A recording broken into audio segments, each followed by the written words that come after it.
সেই আমি কিনা তোর মতো একটা ফকিন্নিকে বিয়ে করছি। টাকা খরচ হবে জন্য নাস্তা খাওয়াইলো না, সারাটা দিন না খাওয়াই রাখলো। আচ্ছা ঠিক আছে, তুই একটু বস, আমি এক্ষুনি খাবার নিয়ে আসতেছি। তোকে আর খাবার আনতে হবে না, আমি না খেয়ে মরবো, আগুনে জ্বলে পড়ে মরবো। কি জ্বলাটা জ্বলতেছে আমার হাত, মনে হচ্ছে হাতটাই কেটে ফেলে দেই। দেখি। খুব যন্ত্রণা হচ্ছে না? একটু সমস্যা নাই, একটা পেন কিলার খেয়ে নিলে সব ঠিক হয়ে যাবে। আসছে আমার ডাক্তার, একটা পেন কিলার খাইলে সব ঠিক হয়ে যাবে। আমি তো প্রাথমিক ট্রিটমেন্টটাই তো নিতে পারলাম না। পোড়া জায়গায় অ্যান্টিসেপটিক দিতে হয়, আমি তো সেটাই দিতে পারলাম না। আমার হাতের যদি কিছু হয় সাব্বির, তোর কিন্তু খবর আছে। আচ্ছা তাহলে একটা কাজ করে চল, তোকে বার্ন ইনস্টিটিউটে নিয়ে যাই। তুই মজা করস না, তুই আমার সাথে মজা করস। আমার হাতের কিছু হয়নি, তোর 14 গোষ্ঠীকে আমি জেলের ভাত খাওয়া ছাড়বো। জেলের ভাতই তো খেতে হবে, ঘরের ভাত তো আর খেতে পারছি না। আচ্ছা তুই তো রান্না বান্না শিখে রাখবি না, তাহলে তার এরকমটা হতো না। রান্না বান্না শিখে রাখবো না? জীবনে আমি রান্নাঘরে কখনো যাই নাই, আব্বু আম্মু আমাকে কখনো রান্নাঘরে ঢুকতে দেয় নাই। সেই আমি কি না, আব্বু যদি জানে যে আমি রান্নাঘরে গেছি আমাকে মেরেই ফেলবে।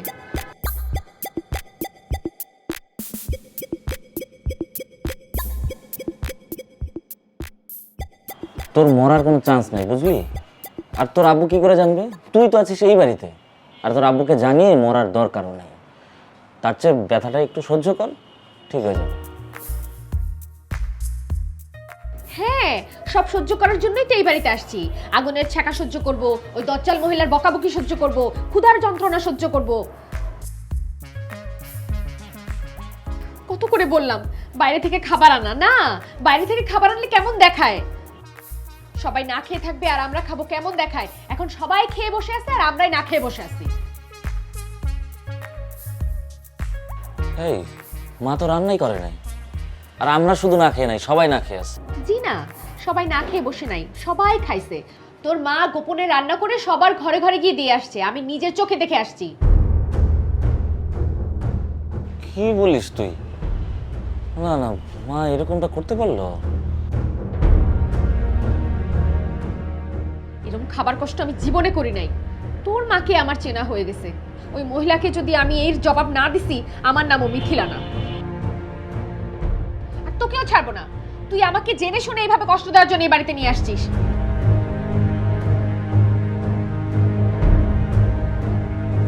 আর কোথায় নিয়ে যাব?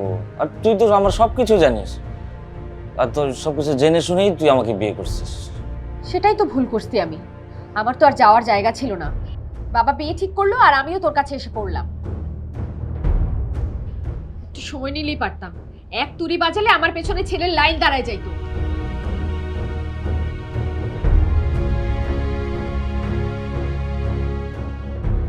সেই আমি কিনা তোর মতো একটা ফকিন্নিকে বিয়ে করছি।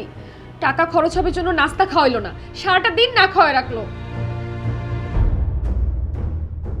আচ্ছা ঠিক আছে, তুই একটু বস, আমি এক্ষুনি খাবার নিয়ে আসতেছি। তোকে আর খাবার আনতে হবে না, আমি না খেয়ে মরবো, আগুনে জ্বলে পড়ে মরবো। কি জ্বলাটা জ্বলতেছে আমার হাত, মনে হচ্ছে হাতটাই কেটে ফেলে দেই। দেখি। খুব যন্ত্রণা হচ্ছে না? একটু সহ্য কর বাবু, ঠিক হয়ে যাবে। সর বাবুর বাচ্চা বাবু, সর এখান থেকে। ফু দিতে আসছে আমার জ্বালা কমাইতে, ফু দিয়ে আমার জ্বালা কমাইতে আসছে, সর এখান থেকে।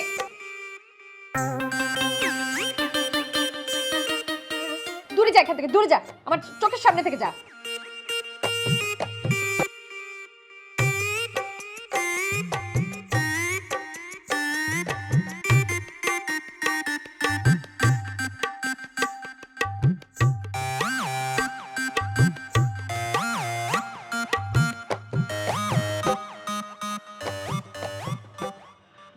এখানে দে, ব্যথা করতেছে। ঠিক হয়ে যাবে সোনা, আমি আজকে সারা রাত শুধু দিব, তুই একটু বসে।